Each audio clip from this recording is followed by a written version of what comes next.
मैं आज आपको जो बताने जा रहा हूँ मनोविज्ञान के संबंध में।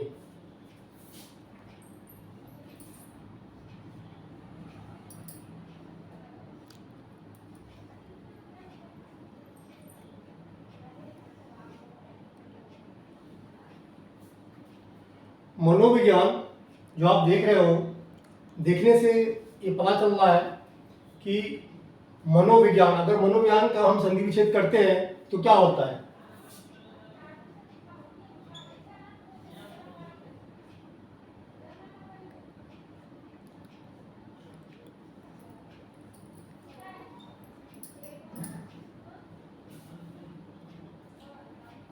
मनोहंसोर विज्ञान मतलब मन का विज्ञान। अब मन का विज्ञान है क्या? तो शुरू शुरू में जब प्राचीन जो सभ्यता थी उस समय मनोविज्ञान का नाम था नहीं। उस समय जो बताया जाता था दर्शनवाद।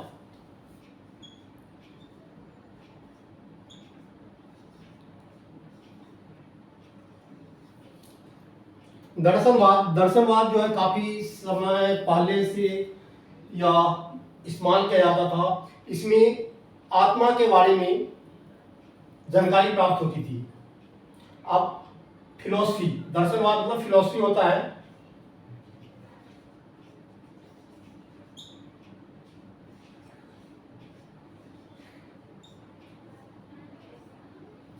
दर्शनवाद इसको फिलॉसफी कहते हैं। तो इसमें आत्मा के बारे में जानकारी होती थी। तो कुछ लोगों ने इस पर प्रश्न जुटाना शुरू किया कि दर्शनवाद में अगर आत्मा के बारे में जानकारी दी जाती है तो आत्मा है क्या, आत्मा को किसने देखा है और आत्मा रहता कहाँ है, आत्मा की प्रकृति क्या है। तो ये चीज धीरे धीरे वैज्ञानिक जो थे उस पर प्रश्न चिन्ह लगाते थे कि आत्मा को तो किसी ने देखा नहीं है, आत्मा रहती कहाँ है या इसका स्वरूप क्या है। तो दर्शनवाद से इसका संबंध धीरे धीरे कटने लगा। जब तो फर्स्ट स्टेज जो इसका था, जो फर्स्ट स्टेज था मनोविज्ञान का, जो फर्स्ट स्टेज था, पहली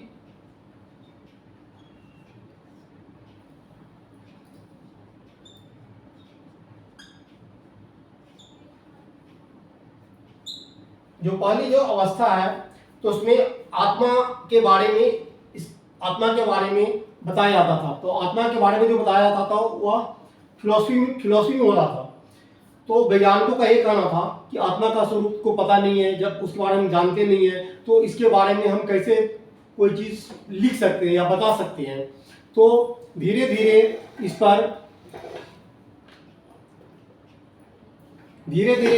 फिर इस पर लोगों के जो विचार थे बदलने लगे। जो वैज्ञानिक था उनका विचार बदलने लगा और उस पर आलोचना होने लगी कि जो इसकी जो परिभाषा है वह अलग तरीके से दिया जाए। तो सेकेंड स्टेज में जो आया तो वहां पर क्या हुआ कि चलो इसको ना, जैसे कि जो आपने देखा होगा ये चीज,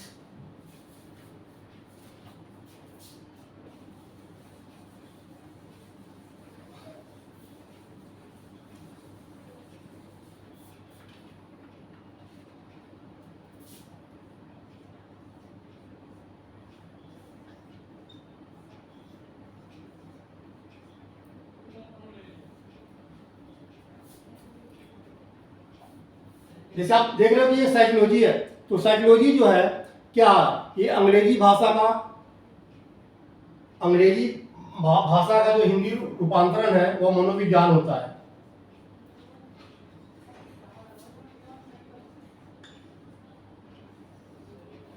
इसमें दो शब्द है, एक तो साइकी है,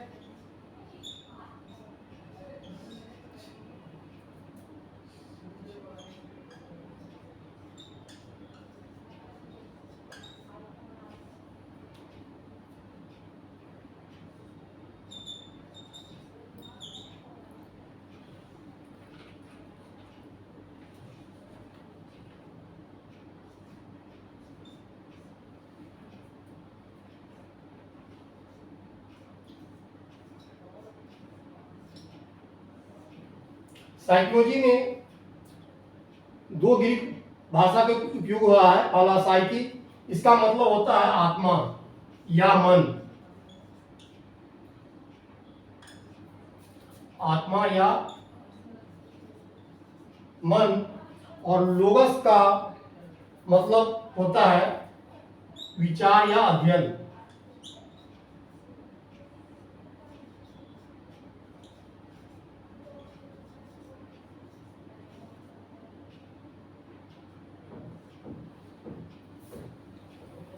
तो मैंने आपको बताया कि जो फर्स्ट स्टेज था, जब हम सही फिलोसफी की बात करते हैं तो उसमें यह था कि आत्मा के बारे में जो चीज बताई जाती है वही क्या है, मनोविज्ञान। उसमें उसको मनोविज्ञान तो सब नहीं था उस समय।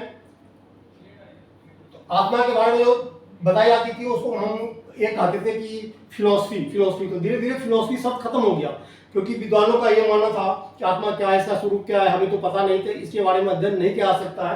तो फिर बाद में क्या हुआ कि जो आपने देखा कि यहाँ पर ये मन है, तो जो कुछ वैज्ञानिक का मानना था कि जो मन का जो अध्ययन करता है वही मनोविज्ञान है। अब मन का अध्ययन कौन करता है?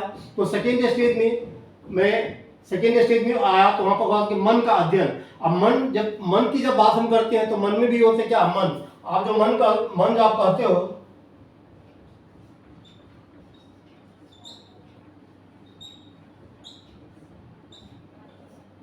माइंड, मन को हम इंग्लिश में माइंड कहते हैं। और माइंड में भी क्या है, इसके बारे में मन क्या है, तो मन के बारे में भी आप नहीं जान सकते कि मन है कहाँ, मन को कोई देख नहीं सकता है। और मन का स्वरूप क्या है, अब मन कहाँ रहता है, इसका स्वरूप क्या है, तो इसके बारे में भी मतलब विज्ञानों का ये तर्क था, जो कुछ आलोचना करने लगे विद्वानों का कि मन के बारे में भी सही प्रकृति का पता नहीं चलता है। तो धीरे धीरे जो ये था सेकेंड स्टेज जो था कि मन के बारे में जो विचार है, मनोवैज्ञानिक वाला जो सिस्टम था, वो भी विज्ञानों ने माना, जो कुछ वैज्ञानिक थे मानने से इनकार कर दिया। फिर बाद में क्या हुआ, जो थर्ड स्टेज आया, तो इसी को लोगों ने, विद्वानों ने ये कहा कि ये चीज जो है आपको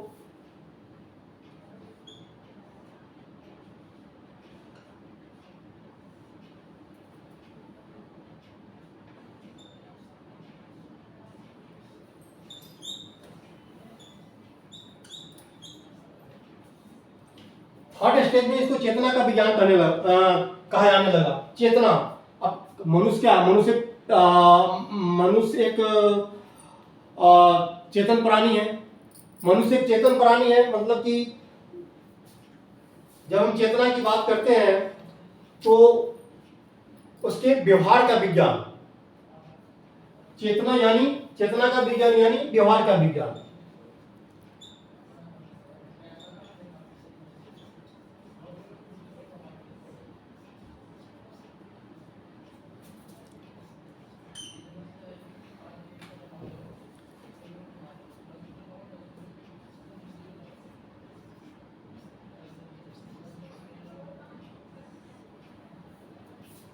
थर्ड स्टेज में इसको चेतना का विज्ञान यानी व्यवहार का विज्ञान कहा जाने लगा।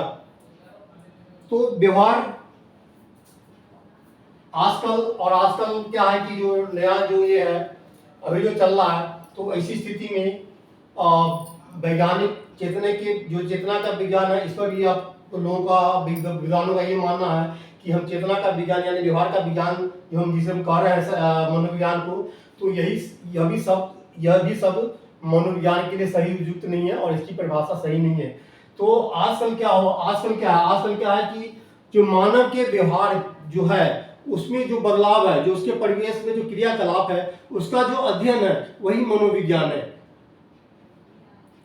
मतलब अगर हम किसी के मन की स्थिति हम जानते हैं तो उसका व्यवहार कैसे बदला जा सकता है या उसके व्यवहार में कैसे परिवर्तन किया जा सकता है, इसके बारे में अगर हम अध्ययन करते हैं तो यह सही मनोविज्ञान की जो स्थिति है उसको बताता है। इस तरह धीरे धीरे मनोविज्ञान का परिभाषा धीरे धीरे बदलता गया और विभिन्न 19वीं शताब्दी में ये चीज जो लास्ट में जो बताया गया अभी वही चल रहा है कि जो मानव है उसके जो व्यवहार है उसमें जो उसका व्यवहार का जो बदलाव है उसका अध्ययन करना और उसके जो वातावरण में जो चीज़ है उसके बारे में डाटा कलेक्ट करना है, उसकी जानकारी उपलब्ध कराना, ये चीज़ मनोविज्ञान का सही परिभाषित करता है। तो इस तरह धीरे धीरे हमें मनोविज्ञान के बारे में आगे इसका स्वरूप है या इसकी प्रकृति है, इसके कार्य क्षेत्र काफ़ी व्यापक है। क्योंकि इसके बाद फिर आप जानते होंगे कि अभी ज़्यादा क्या है कि हम लोग जो यूज़ करते हैं एजुकेशन साइकोलॉजी, एजुकेशनल जो साइकोलॉजी है ज़्यादातर टीचिंग के क्षेत्र में इस्तेमाल किया जाता है। एजुकेशन साइकोलॉजी है क्या? अब क्या है, जैसे बच्चे, अब बच्चों के मन के बारे में जानो, उसके व्यवहार में परिवर्तन आप करो, तो क्या उस बच्चे को फिर क्या है उसके व्यवहार में आप बदलाव करेंगे। अगर आप जानते हैं इस बच्चे को किस तरह से इसके व्यवहार में बदलाव करके उसको हम सही से सामंजस्य स्थापित करके उसको समाज में, परिवार में, देश में और फिर लास्ट ग्लोबल लेवल पे क्या होता है कि अपना नाम कमा सकता है। तो इस तरह शिक्षा मनोविज्ञान का जो क्षेत्र है काफ़ी व्यापक है। धीरे धीरे हम उस पर भी आएंगे।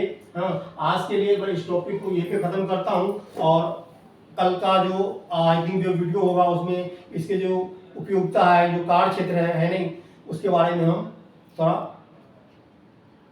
प्रकाश डालेंगे। और आपको मैं एक चीज़ बताना चाहता हूँ कि जो आधुनिक मनोविज्ञान के जो जनक है नहीं, आप इस चीज़ को बहुत इंपॉर्टेंट है, इस चीज़ को आप आई थिंक लर्न कर लेना है नहीं, विलियम जेम्स है। आधुनिक मनोविज्ञान के जनक कौन है? William James. और शिक्षा मनोविज्ञान के जनक कौन है? Edward Thorndike. ये वन लाइनर आपका इंपॉर्टेंट टॉपिक है, इस चीज़ को याद रखना कि शिक्षा मनोविज्ञान के जो जनक है वो एडवर्ड थॉर्नडाइक है और आधुनिक मनोविज्ञान के जनक है विलियम जेम्स है। Thank you. और इस चैनल को आप लाइक करना, सब्सक्राइब करना और दोस्तों में शेयर करना। Thank you.